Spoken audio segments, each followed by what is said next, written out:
Welcome back to the Business Roundtable podcast. I'm super excited. I've got a brand new guest here on the podcast, Dr. Jennifer Brown. I'm going to give her, she's going to introduce herself in a moment.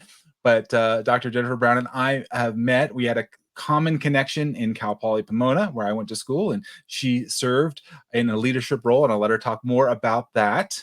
And as we were talking, as helping and equipping leaders in transition, I was asking Jennifer about this, and I said, you've got so many great ideas and insights, and I see your posts on LinkedIn, and it's like, your voice needs to be heard. And this Business Roundtable podcast is just a great opportunity to have you come on and share with us. And so we're going to talk about transition and how do we build trust quickly, how to create that vision, setting priorities for if you're a business owner or a leader. And so I'm super excited to ask you a lot of these questions, Jennifer, but since you're new to the podcast and just coming on here, please give us your background and where you came from and what you're doing today. And we'd just love to hear from you. So welcome. Thank you, David. I'm so happy to be here today. So let's see. I am a former higher education executive. I was previously the provost and vice president of academic affairs at Cal Poly Pomona. I was there for 18 months and I oversaw 9 colleges, various aspects of the academic enterprise of that institution. Before that, I was an administrator at UC Riverside, and I was the vice provost and dean of undergraduate education, and spent a lot of time during the pandemic helping technologically to enhance and get students ready to come back, get faculty to come back and be ready. And so we did a lot of technological innovations that I'm very proud of, but that stint of my career was about student success. Before that, I was at Oregon State and I was the vice provost and dean of the graduate school and focused a lot on making sure that there was a completion of graduate degrees. And before that, I was a professor at Purdue for 11 years. So from the time I earned my PhD to now, I've been in academia. And one thing remains the same throughout, whether it was teaching classes or it was working through complex problems within an organization. I realized that I've always wanted to help people, that I've always wanted to leave places better than how I found them, and that I love the development and mentorship. And I get to do that now in this role as the CEO and founder of North Star Consulting Solutions. Yeah. Oh, man, it's so exciting. And hearing your journey, and you and I have a similar path, and we both create our own agencies here of helping individuals. And so my passion is similar in yours, of helping organizations bring the teams together to what I call to accomplish great things. And so it's so great that we're going to talk about this area of transition, because there's so many people that have this, and how do they do it well, right? Because you can do it. There's different ways you can do it and be successful, or have challenges and maybe make it a little easier on yourself, right? Yeah.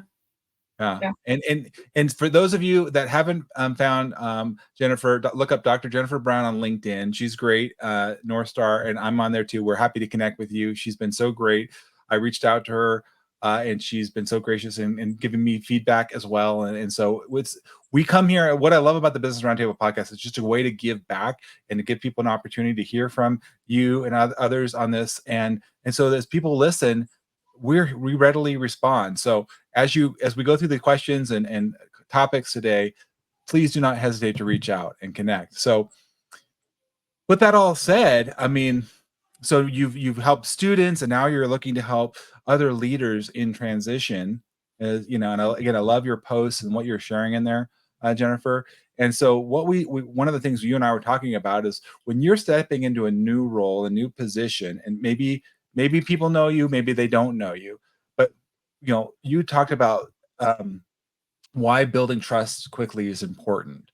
And trust obviously is a cornerstone of relationship, but maybe sometimes they don't always think about that as first. They've got an agenda, they want to go in there and do things, want to change some things up, right? And I know you just talked about different places where you had to come in at a very high level in leadership, completely different organizations, even though it's academia, right? There's different players in there. And so can you share with us, why it's important to build that trust quickly, and in just, your experience in that? Absolutely. Yeah. Well, and I think about that's one of the reasons why I went backwards in the roles to Yeah. show that there was a fair amount of transition. Although that first stint as a professor I was there for 11 years. But you're exactly right. There's a difference between leaders who maybe are promoted and now have to work with folks who were once peers. There's a Hmm. difference between going from one institution to another and needing to understand the culture as well as learn new people. And the higher Yep. up you go, there are more folks who know you, and that you have to learn each individual. And so there are layers within that organization. Well, whether it's higher education or it's a manufacturing plant or it's a service business, we all have certain goals that we're trying to achieve, right? It's the Mhm. purpose of going to that company outside of the mission and the vision. Yep. And it's really important that we enhance efficiency and productivity. So trust one is important because it gives an avenue for increasing, or I'm gonna say it in a way of, if we think about a car and you think about just going under the hood, right? Yep. Uh, we need that oil to flow through the engine, right? Yes. So Hmm. trust is that oil that helps Hmm. to make things work smoothly. We're looking for folks to be comfortable when they receive responsibilities, when we're looking at just different directives that we need to help other folks move towards a common goal. And when Hmm. we don't have trust, we're more likely to not take initiative. We're more likely to not solve problems. We're more likely to not share that we don't understand the Hmm. direction in which someone is going, or the company, or the division, the unit. And so it's really important to reduce misunderstandings, think about the need for excessive explanation or justifications, and it's less second guessing of motives or capabilities. We're clear and we're concise. We know where we're going. We can ask questions. We feel that we can be heard by our supervisor and those above us. And so, for that point alone, enhancing efficiency and productivity is important. The second thought I have about trust is just Yeah. encouraging innovation and risk taking. And when you don't Hmm. have trust, you don't have that innovation, right? Yeah. Right. So we're looking for people to be psychologically safe, to Yep. propose new ideas. And in order to propose new ideas, we have to brainstorm. We have to be vulnerable and share ideas that Mhm. people could say, that is ridiculous. Why would you even say something like that? Right. And be confident that even if your idea is not adopted, that you are not ostracized, that folks know that you're bringing your best effort forward. And so that's where we're looking to foster a culture of innovation, creative thinking by building trust. Mhm, mhm. Yeah, those are so, I mean, so that's so important. That was what I'm hearing you say, is if you're not building that trust and you're coming in thinking, "Oh, I'm gonna do all these great things," but you don't have the trust and the reliance of the people that you need to get things done, you're not gonna be as effective, and not gonna be effective. Yeah. Um, you know? So, with that, what would be, so so we're laying this foundation, you wanna come in, we wanna build that trust, we understand that. But then what are some strategies that you've used in that? Because you've got different, like I said, different parties, different politics, culture. Number one, just evaluating where the trust level is, because you may come into an organization where the trust level is low just before you even get in the door, right? So Right. that's even more of a challenge. Hopefully, you could evaluate and the trust is already there in the culture. But what are some strategies that you would suggest as somebody transitioning into it, like kind of get the lay of the land, and to start to figure out, okay, how do I start to build this trust? Yeah. Well, I think the first thing that you can do, and actually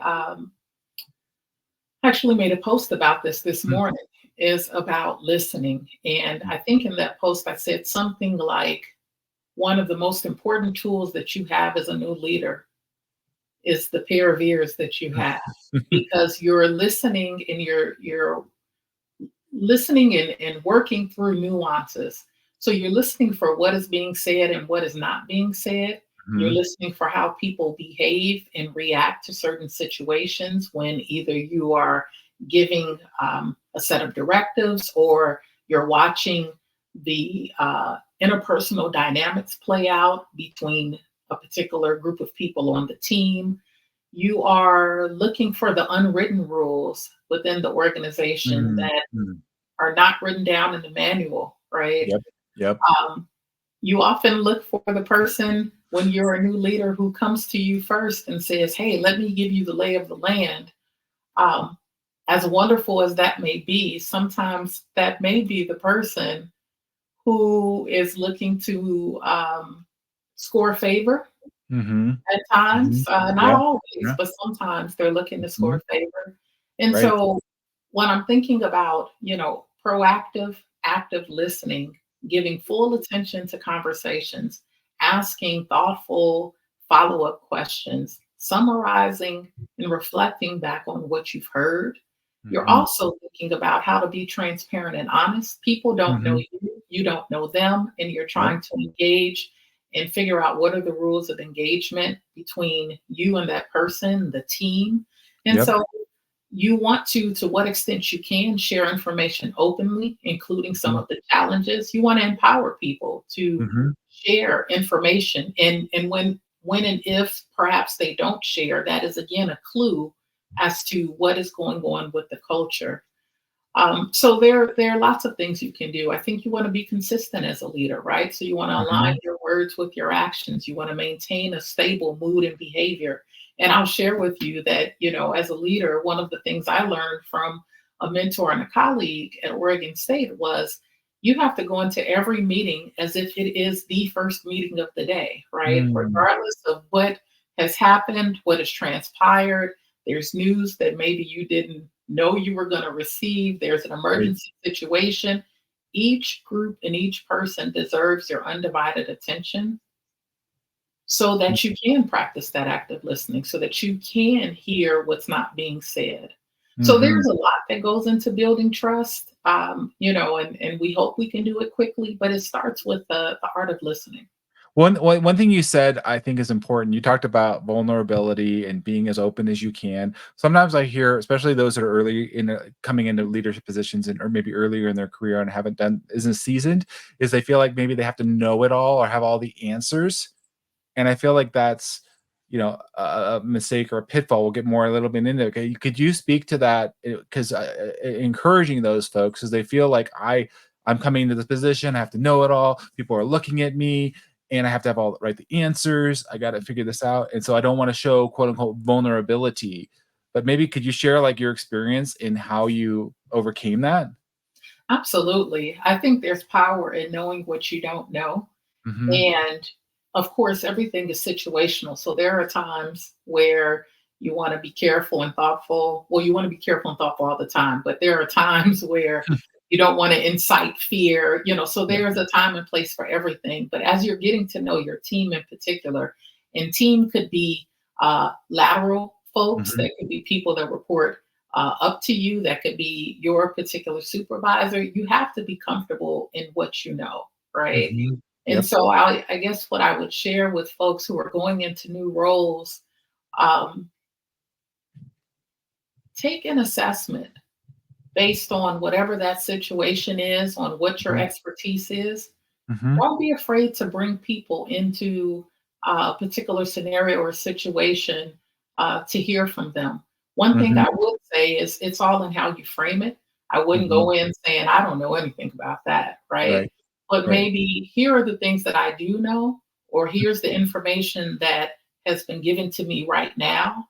And Mhm, now I need your help, whomever that team is, in helping me put together the pieces of the puzzle so that we can have the information we need to make the decision or make the next step, knowing that you won't always, you rarely have perfect information, right? mhm. So Yep. it's really about grounding. And I think that's, something that um, just sitting back and reflecting, or if you have an executive coach, that's one of the things that we help folks do, Yep. is to Yep. figure out what are your strengths, what are things that you might want to develop in those Mhm, particular areas, You're looking for an opportunity to just be able to assess the situation and where you need buy-in and help from other folks. Hmm.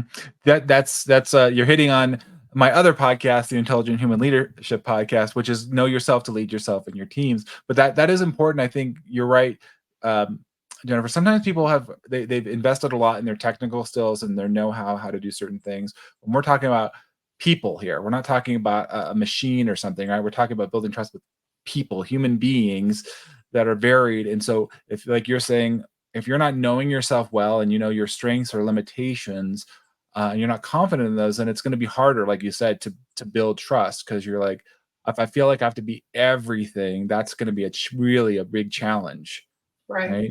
And the right questions, Hmm. knowing how to get the information that you need and trusting your inner self. Some people call Hmm. it their gut feeling, Hmm. because again, you'll never have the perfect set of information. And what are the criteria for what you are comfortable with? How, when will you make a decision? Yep. I'll just share really quickly. Yeah. I believe some people who worked with me can back this up, that one of my gifts was the ability to make decisions on incomplete information. And that doesn't mean that I would jump the gun, but there are some folks who maybe need, let's say, if there were 10 puzzle pieces, they need nine or they Hmm. need eight. I could look at 2 to 4 of them and figure out in which context we needed to go. Hmm. But I think that also goes back to having a set of principles. And that's why the name of my company is North Star Consulting Solutions. You have to know your why, you have to Hmm. know your values, you have Right. to know what are the things that are driving the organization towards a specific situation, goal, etc. Yep. And you Yep. use a combination of those things to come to the final decision, regardless of the amount of information that you have in front of you. Absolutely. And we're going to get to that in just a bit here, because I want to get more into priorities and vision as well. But Yeah. is there, as we're talking about building this trust, and is there other things that you've seen, whether either it was you or other people, that there's maybe some common pitfalls or other things we need to avoid or watch out for, or you know what, we made the mistake, right? It just happens, Yeah.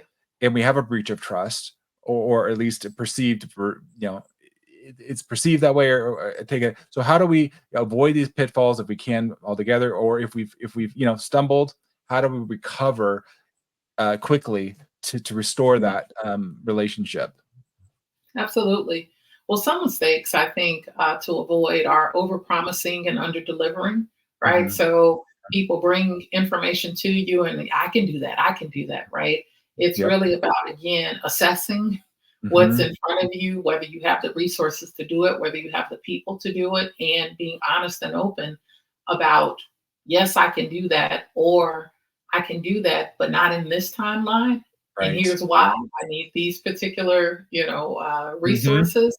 So you don't want to make commitments that you can't keep because that goes against your credibility. You Yep. don't want to set unrealistic expectations. And Hmm. especially if you are leading a team, right, where you're saying yes to something, but the folks below you are the ones who might have to orchestrate that work, Yeah. right? You don't want to hang them out to dry and you go Yep. back to them and you say, yeah, I told such and such, the president, the CEO, whoever it is, Hmm. the vice president, that we could do this, no problem. And people are going, wait a minute, we don't have this, this, and this. So that brings me to another point, tangentially related, is knowing your team, right? Hmm. And Hmm. it's so important to know who's working with you and for you, and working alongside you. Yep. Another mistake to avoid with trust, I think, is withholding important information. Sometimes people do that willingly, and maybe sometimes it is, um, a mistake for whatever reason, but not being transparent about the challenges or issues, Hmm. and just kind of leading folks into battle and saying, oh, it's going to be fine. You don't want to do Hmm. that. That's going to destroy credibility and trust. Yep. The other thing I'll say is micromanaging, right? Hmm. Uh, it is a derailer. It is something that goes against everything that we're talking about in terms of motivating and empowering. And when Right. you're showing a lack of faith in others' ability or the need to jump in, not giving folks the autonomy to do the work that they need to do, I think that that goes against trust. Now, when you've done something like this, let's say that it's not intentional and maybe you just, you spoke too soon or Yep. something happens. This is where we show where our integrity and authenticity comes out. We're going to take responsibility for it. We're going to apologize for it. We're going to explain what happened if that's appropriate, right? So Mhm. there are a couple of things we can do. I think all of these, again, we can't hide behind the shell as a leader. There is Yep. no manual. We're going to make mistakes. Yep. And if we do, we have to own them and share that they were mistakes. Yeah. No, I agree. It's the quicker you can own it, the better. In fact, I just talked about that on my other podcast. I just released today was is kind of like what is the code that you live by? What's your integrity, and make sure that you recognize when you're out of integrity, right, and own it, Yeah. instead of trying to deflect it. Just recognize it as quickly as you can, and then work to remedy the situation. And so this is great. So we've got a good foundation on like uh, building trust, getting that in place. So let's say you're the leader, you've got that going for you. You've got the trust factor going, and now we're like, okay, where are we going? Where are we going? This like, you're in a leader, right? You are any level in the leadership. In my opinion, you have to create some kind of vision. There's obviously a larger, maybe organizational vision that you're aligning with, but what is your vision for whoever you're leading, whatever the group that you're a part of, right? So, could you share with us kind of your background there, coming in? Number one, identifying whatever the organization's vision is, and how do you marry that with your own vision of coming in, and why that's essential? Yeah, absolutely. Well, as you were asking the question, I was thinking no matter who we are, whether we're the president of a higher ed institution or we're the president of a Fortune 500 company, we all answer to someone, right? Yep. Mhm. And whoever it is that we answer to, more than likely, they have a set of guiding principles. They have hopefully a strategic plan or some document that guides the principles of that organization. And Mhm. so, hopefully, in doing your homework and preparing for this role, the interview that got you the job, you have looked at some of those documents and Mhm. you are teasing out as you're interviewing where folks stand. Now, I Mhm. recall in one of my roles as a leader, um, preparing and doing these things that we're talking about. And one of the first things I had to do was when I got that role was actually assess where folks were. So lots of folks were talking about a strategic plan. There's a strategic plan. Great. Can you tell me what are the metrics that you have, actually implemented on the strategic plan? That's important. So Yep. one of the things is what are the formal documents that are there already Mhm. and making sure you understand those. I'm Mhm. hoping that as you go into this role, you have assessed already whether your core values align with that company. So Yes. that's maybe a secondary piece Mhm. to how do you start a vision. I think the Right. third, I talked about active listening to build trust, but you also have to assess where the organization, the unit that you're leading, where they are, what Yeah. are they, what do they do well, what are they missing, Mhm. what are they having challenges with?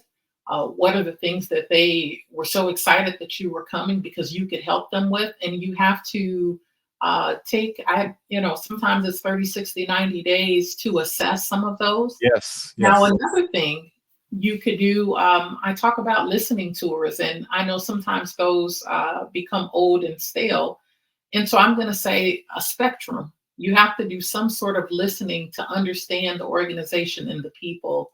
Mhm. And as you're assessing what is needed, you're also strategizing at the same time, aligning where you need to go with what resources are available, aligning, maybe asking for some questions or pushing back respectfully on things that there aren't resources to work with. So it's Mhm. really about coming in, listening and learning the organization, Mhm. mapping up what you know about your unit with Mhm. what the larger organizational documents or strategic directions are, really getting to know your teams, getting to Hmm. know your stakeholders. I didn't really talk about that. Yep. Assessing dynamics and performance. Hmm. And once you've done that, and it can vary, sometimes you can do that very quickly. If it's more complex and there are lots of things that have been going on, it may take up to 6 months to do this. Hmm. But once you get that done, you can then act and innovate, right? You're presenting long term visions. You're maybe testing that out with your team, your core leadership team. Yep. You Yep. are implementing, larger strategic initiatives, evaluating progress. And so it's all a delicate dance where you're constantly, putting things out there and seeing how folks are able to meet those goals based on what you're doing. But that's generally, you know, um, what I've done in each of my positions as a leader. Yeah, that's a great, you've kind of broken it down, some steps that we can take and how to create the vision, looking at that, engaging in the team. What I heard you say is that the timetable it takes can vary, and and correct in my experience is when you have transition of leaders um, on a fairly regular basis, it's difficult because you kind of have this storm of people and things come in, and so it's like we turn it up again, and then it's like, oh, I thought we did it. So I think it's important that organizations recognize, there's, you know, when you do bring in a new leader, it's going to, like you said, you've got to give it time to settle, and you got to be careful about continual churn of your leadership team. If you don't have that, it's gonna, you're kind of, what you've been experiencing. I'm sure you've seen that, Jennifer, where people kind of come in and out, and you're like, well, we're trying to create this vision, we're trying to do the strategic plan, but now we've got this person in, this dean, this department head, whatever. It's all different people coming in, right? And so it's like, and they got to ask the questions, what's going on here? So it can really, in my experience, can stall your momentum. Yes. Yes. And people burn out so quickly, right? I mean, there's a lot of energy that goes into picking a new leader, regardless of whether it's in higher ed or it's, a nonprofit or it's a small business. Mhm. Folks want to generally do a good job, right? And so they're revving up and they want to show you what they've done and they're so proud of the progress that they've made and they're looking for this person to have this unique perspective, right, that guides them forward. And as you mentioned, David, when there is a lot of churn, well, then they have to drop everything they were doing and start that momentum all over again, and it becomes taxing. So Mhm. hopefully, as folks are thinking strategically, but also intentionally about what they're trying to accomplish and whether their division, unit, organization has what it takes, has those resources to actually move that company forward. Yeah, I mean, so I love how yeah, you should definitely looking at those documents. I've had this conversation. Maybe you had this too, Jennifer. Like you said, you pull out. Let's look at your strategic plan, your vision, and maybe some of the high level execs or somebody that might know that very well. But you ask some other people, like you said, below you, like what's that? I don't know. I haven't looked at it. I don't talk about it. It's like, what are we trying to hear? So can you talk to like that really? How do we effectively communicate the vision, right? How do we keep that alive? Because like you said, it doesn't, they've lost relevance to the people that are supposed to be quote unquote implementing it.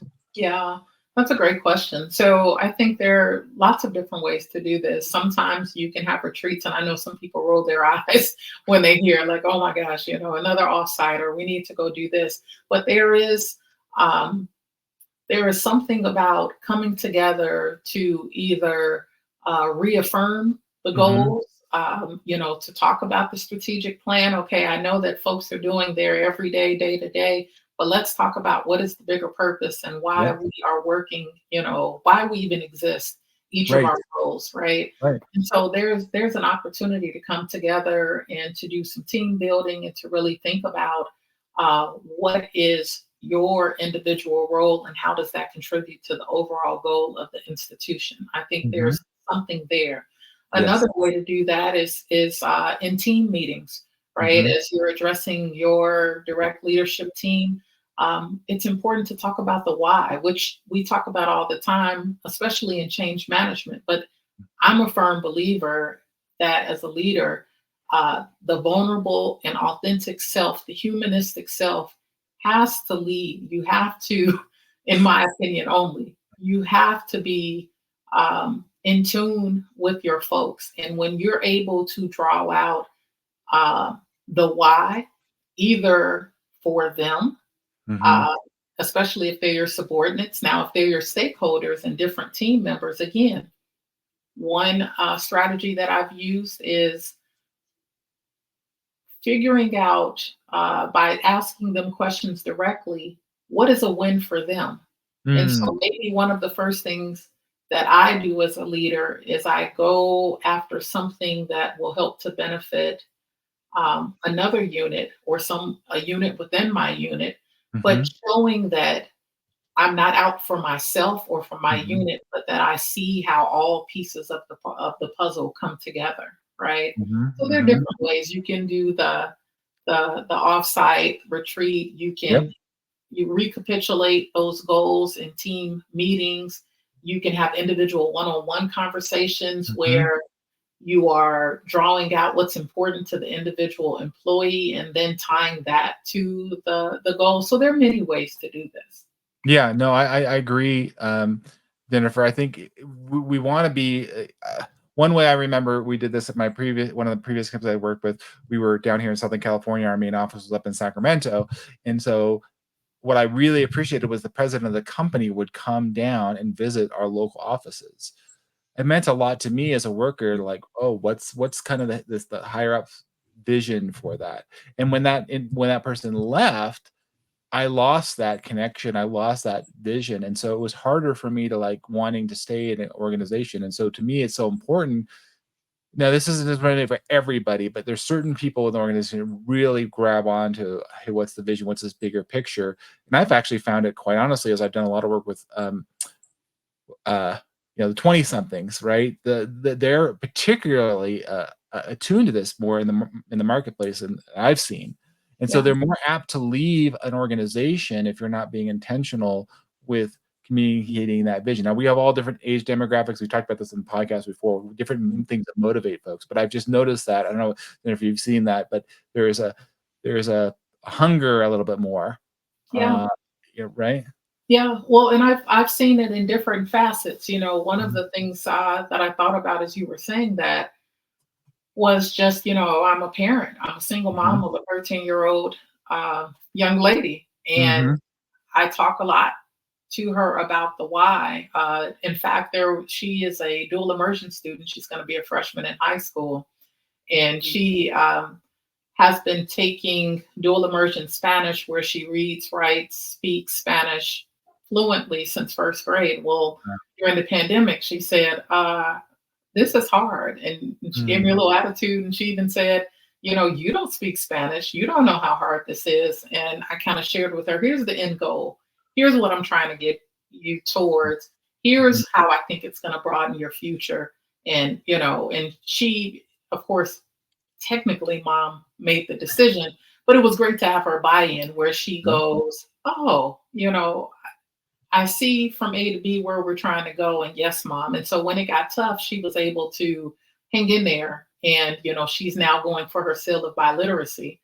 The other, when I just think about what it takes um, to keep things going and build trust, et cetera, I think it's really important for us to always hone in on understanding other folks' motivations. And it doesn't mean that we're cowering or that we are letting people walk over us, but we are mapping out people's motivations, Yep.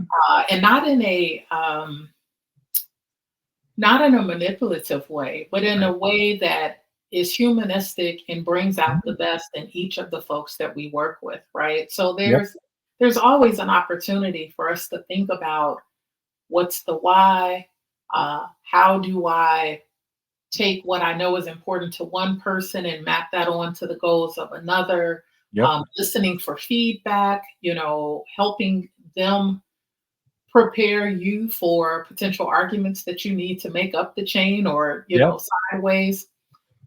So it's been very beneficial in many of the roles that I've been in, and it's really, I mean, I'm not a king or a queen or even a president. But I will say that it would be great, right, if we had more folks to think about what motivates the employees as opposed to, just the common stick that we so often see. Yeah, no, you've hit so many great points here, Jennifer. Number one, I wanted us to honor you or I'm a parent too, honor this because what you said is, well, how we show up in the business, it goes into our personal life just as well. So if we can effectively lead our organization, we can lead our family and point to that vision. So this is very transferable, very important skill. So I never want to honor that. And I've seen the same thing, and I agree. We've actually talked in previous podcast episodes. One of the very first ones we talked about understanding your leadership voice. I'm certified with Giant Worldwide. We understand how your leadership voice shows up. So as you said that, that just clued me in because, or just reinforces that is that whatever the framework you use, if you use 5 voices or there's different assessments out there, but it really understanding, like you said, what motivates me is going to be different potentially on in your team. And so what happens, I found, Jennifer, is you have people that there's a preferred way that they like to show up, and honestly, it's better for us to get them in their preferred way of being, that they're empowered, right? But then there's also organizations say, well, we want to show you up in this way, like present a certain behavior, and it's not really in alignment, and so it's hard to maintain, like you said, burnout earlier, right? If Yeah, you're saying, well, I only show you up as this, and you're like, I'm not motivated the way, but this is the way we want to do it. It's hard, right? I mean, that's absolutely. challenging, you know. So I want to lead into our kind of a last segment here of the podcast, because we've talked about the vision, we've talked about building trust. Now we got to get priorities. We got to get stuff done. Like we've got all these competing things, right? Hey, this got done, and I just talked about this in another podcast because we have maybe short-term things we got to get done, and there's a longer-term vision that we've got to do, and we've got how do we balance all of those things? So you're a leader, you're coming in, and why is it important then to look and prioritize? I mean, it seems straightforward, but what is this about achieving the vision, priorities, like how, why is that critical? What has been your experience there? Yeah. Well, I think part of the criticality of priorities is we're all here to achieve some goal, and maybe achieve is not the right word, but we're all here to move some goal forward, Yep. right? Yep. And the higher up you go in leadership, the more you have fire after fire that competes with your Mm, attention and your time. yep. And that's where going back to understanding where your North Star is, your Mhm. why you chose to do this work. So, for example, for me, in my previous role as provost or even as vice provost and dean, it was never about the title. It was Mm, always about helping to lead an institution, to empower folks, to help them with innovation, and it's not help as in they needed my help per se, but it was to um, knock down the doors so that they could have an easier time achieving what they needed to achieve, right? mhm, And so I think that it's always about understanding what is the number one goal, because we're all going to be assessed on something. What's the number mhm, one goal we need to achieve? What's the number one priority? If something comes in that is we'll say level 5 is the highest, a level 5 fire, um, where does that number one priority go? Does it go on the bench? Do you have to juggle both? And I think that's important because you also need to explain to, again, your team, your stakeholders, folks that you work within that organization, how and why you continue to move in one direction versus another, right? Or if mhm, you're asking people to stretch and you're asking them to take on more than what they normally would, the why again becomes important. Um, Having conversations with folks to talk about what they can take off their plate momentarily, what or no, you can't, and I understand this is painful, but when we get to the other side, here are the things that we will have accomplished, right? And mhm, so for me, a big piece of priorities and understanding where we need to go is what folks commonly call OKRs, objectives and key results, right? And mhm, thinking about what are the overarching objectives, defining what the measurable key result is for each of those objectives, Right. having a couple of scenarios, plan A, B, and C, and probably D, E, F as well, because you have to think in parallels. It's never Mhm. going to go exactly the way that you planned it. And so, how do you account for the contingencies that we know are just a factor of life? Mhm. Um, and then the other method that I use, which is really a simplistic one, right? Some people use the ABCDE method, assign a letter to a task. So A, I must do, B, I should do, C, that's nice to do, D, I'm going to delegate that, E, I'm going to eliminate it. And so those are the two things. But, again, it goes back to I'm a firm believer, know the organization, know your Mhm. people, know what the organization is trying to put. Um, what are they trying to accomplish? What is the Yeah. number one, number two, number three goal?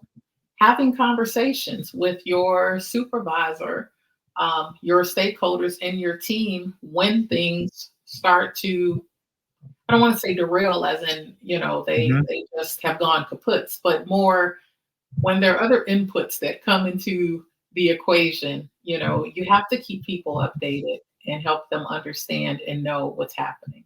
So Mhm.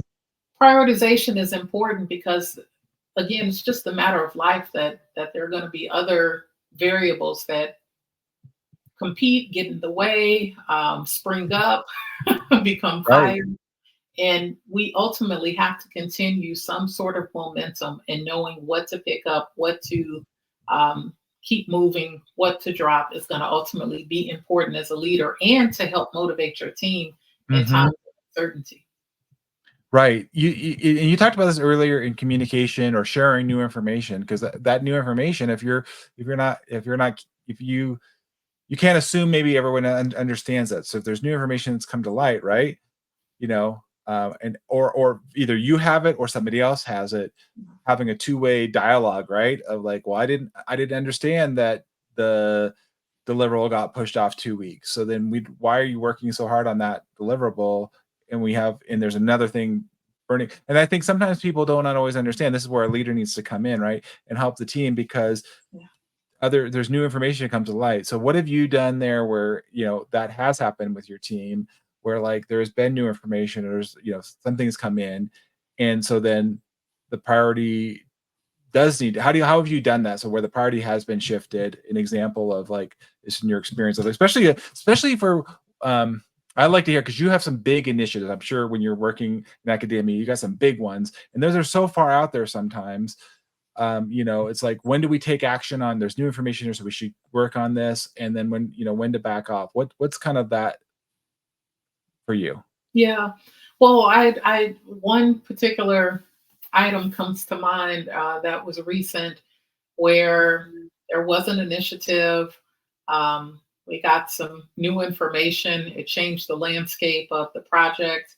And what I like to do is talk with the folks who are in my immediate circle in that particular organization or dynamic.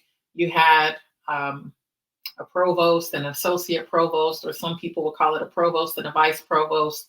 I usually talk to that particular group and, just kind of map out some things, Mhm. um, listen, ask for feedback.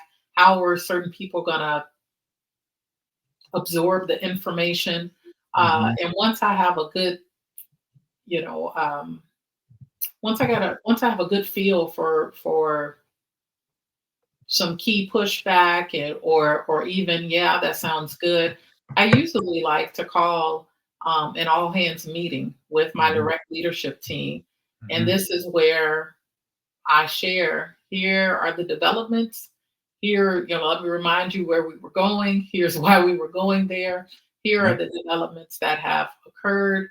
Let's talk about how these developments impact your areas so that Mhm. I can collectively hear. And if I need to, go back to my superior and talk about those things or the stakeholders who it might affect. So it's really always about direct communication. Mhm. Um, and then we together figure out how to share that information in a way that, again, doesn't incite a riot, you know, um, Yeah. because Right. the things that are coming down the pipe in those types of leadership positions, they're never a manual answer, right? It's never Mhm. something that you could just look up in the manual and go, oh yeah, if A happens, then we're going to do B or C. It's Mhm. always, and that's where I really enjoyed and thrived in Yep. um, looking for outside of the box answers, thinking about, different inputs and variables, being creative and innovative. But that's a whole Mhm. different Yeah, podcast. yeah. But no, I love how you brought that up because I've done so much project management over the years, Jennifer. And then sometimes I work with project managers that are just they're going and they've got their mission and they're going and they're not like thinking about like, oh, maybe new information is, or just keep going and they're like, hold on, like you said, pause. Is maybe not everybody on the whole project or the team, but we do need to get like a reset. So I think that's a real practical reminder for folks, you know, to hit the pause button, and that time planning and reassessing will pay dividends in the long run as opposed to maybe just you charging ahead, right? And you're like, oh man, if I would have paused, because it's counterintuitive. We're like, I'm stopping or I'm pausing, but yes, you are. But this will actually help you in the long run. Make sure Mhm. you're actually being truly effective.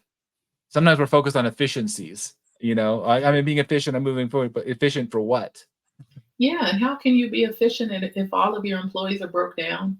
If Hmm. all of your employees have lost their motivation, right? And Right. so again, we're all just trying to do our best work, hopefully, you Yeah. know. So Yeah, if I work with I've worked with one client, and one other thing I found was they use a system called Asana. There's all different types out there, but what happened was it was like it just the part they just got everything just got piled and piled and piled, and it was like I'm like, do you talk with your team?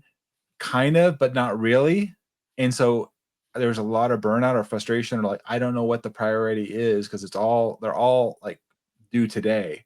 yeah, And so there's a lot of stress there where it's like, okay, how do we then, like I said, together as a team prioritize? Because what happens is somebody decides, this is where I've seen a pitfall of leader or anybody in that project management, they're making decisions kind of in a vacuum, and they're like, "Oh, I need these people to help me on this project." So let's just say they pull resources in the organization to help them, and they're like, "Oh my goodness," the other project manager like, "I needed that other thing done," and that was an actual higher priority, but they didn't know, and so you've got this whole kind of cluster of collapsing because they're not communicating with each other, and right. so it's one thing, like you said, to set your own priorities, but then if things change, you have to bring in these other, like you said earlier, stakeholders, where they're external or internal, right? Well, and David, I think that, I hope that folks who are listening to the podcast doesn't think, oh, well, she's a pansy, she can't get things done.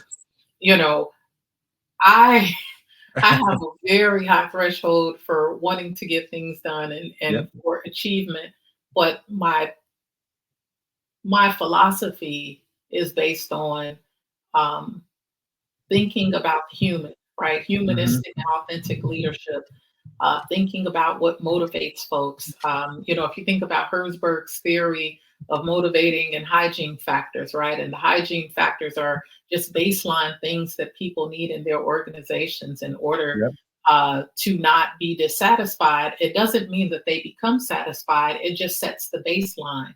And I've always wanted to make sure that we have the motivating factors. And that's where I think it's so important to know who your folks are, what and there are times where as a leader, you will have to say, nope, not this time. Yes, I Mhm. understand, but we still need to keep moving.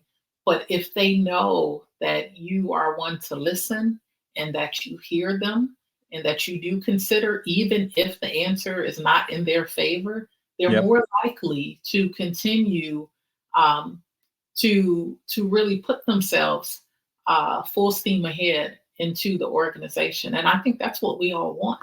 Yeah. Yeah.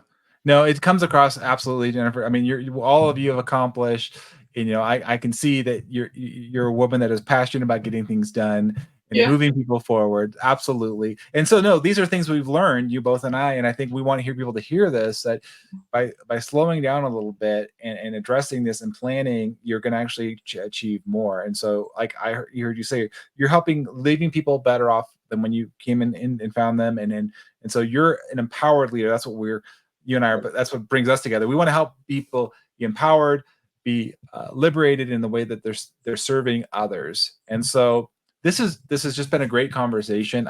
You're definitely gonna have to come back. We'll have more on a roundtable, because you and I have, there's some other great women leaders you and I have been talking with, and so we've talked about having another podcast with some other women leaders on here, because it's so important. I think particularly, you know, as I've talked with young women coming into the workforce, Jennifer, and seeing a woman to success, to navigate this. You're a mom. You've navigated the system. I try to look. I'm trying to be colorblind and look at everybody, but the reality is our world has different things, right? And, Right. and so how do I just want to, number one, commend you and say what a wonderful way to see you thrive and create your own business. Thank you. And I hope that people are listening are encouraged by this, because sometimes I feel like people, when I've been gone back to Cal Poly, I don't think some people realize you can do this. You can be that leader. You can, empowering them. And so I think just want to say thank you, Jennifer, for coming on here and sharing with us. Just, I want to leave you an opportunity. What are some just key takeaways of these as we're wrapping up, just as we've talked about these different elements, from trust to vision to priorities, that you'd want to leave the listeners today? Yeah, absolutely. David, it has been an absolute pleasure. Some key takeaways is, if you don't know your strengths and know yourself, I hope that you will think about investing in yourself, where Mhm. you can go and talk with someone one on one, a person like David or myself, Yep. that can help you through this particular process. It's something that I enjoy, and Mhm. I love to see people spark, right? Or to see their light bulb go off. So it's really about knowing who you are as a person so that you can come into leadership grounded. I think the Mhm. second thing is about really listening and understanding the organization and the folks that work with you, alongside you, for you, and you're working for someone, and it's really about understanding. I'm not asking you to be a psychologist, but I am asking you to create authentic connections with the folks that you work with, so that you can understand what are the things that they need to be fulfilled and to get their work done, right? Because it just Mhm. can't be, hey, we need this, um, Yep. yeah, we need this deliverable. It can't be that. And then I think the third thing is find a system that works for you. Mhm. But it's very important to be clear and concise in your communication, and to prioritize. At the same time, there will be pauses. There will be, wrenches thrown into the mix that just change the dynamic, and you have to have that balance of being flexible enough to see when those things enter the circumstance that you're in, and how do you use that to then guide folks where you need them to go, so that you all can have a positive and long lasting result. Yeah, So I love that. yeah, yeah. So I just want to share, David, in this business that I've created, there are two buckets, and one is Mhm. a consulting bucket for tech companies and folks who, really need to think about change management, how to work with leaders, how to, work with faculty as they're going through a change. And then the other is the leadership development. And again, as a former higher ed executive, I've had to navigate all parts of the university, but I really, really, I love it all because we can do it all, but I love helping folks as they transition, and Mhm. really helping them think about, what's your role? Who are your stakeholders? What do they Mhm. need? Who's your team? So I hope that, whether it's me or David or someone else, I hope that you think about the role that an executive coach can play to help you as you move through your leadership journey. Yeah, no, Jennifer, 100% agree, and I appreciate that. That is a nuance, and I think I was in that place too, where I was transitioning, to another leadership role, and to have somebody ask you some questions or just help prepare you uh, going into an organization, I think is well worth it. And I agree with you. It is an investment in yourself. I think sometimes we invest in technical skills, but then we're not investing in these skills of, like you said, true leadership and developing who we are. And I can tell you, having invested tens of thousands of dollars over the years, and it does pay dividends. And I'm sure It you could say does. that, Jennifer, right? I mean, Yeah, yeah. And I'm not saying that because I have this business. I yeah. think my first coach was about 9 years ago, right? Hmm. Hmm. In a leadership institute. And you're exactly right. I think it was the thing that propelled me and was able to help me gain the confidence that I needed in tough Hmm. times. Yep. So, it's not because we're wanting to benefit from it. It's actually the love of giving back to others and wanting to see folks develop that makes this such a lucrative and fulfilling, um, career. Yeah, and it's so great. Honestly, I think you and I, Jennifer, come this set place that you could have gone with another university. I could have gone with one company, but we realized we could help more people That's right. in in this space. And so as you're listening to this, I agree with Jennifer. Reach out to us. In fact, Jennifer and I are even talking about ways we can collaborate together. We're both here in Southern California, not too far from each other. So if you're interested, or your company or group, and you want us to come and speak to your organization, um, either one of us or together, Mhm. we're open to that. We at the Business Roundtable podcast are all about collaboration and helping one another and helping you. So, like I said, connect with Jennifer on LinkedIn, North Star Consulting, right? And Yes, reach out to me. We're going to have you back again, Jennifer, because you had just so many great insights, and I really appreciate you taking the time sharing your vast experience with our listeners. this was great. Thank you Yeah, so much, David. you're welcome. Thanks, everybody. Until next time, take care. Keep thriving in your business. Thanks, everybody. Bye now.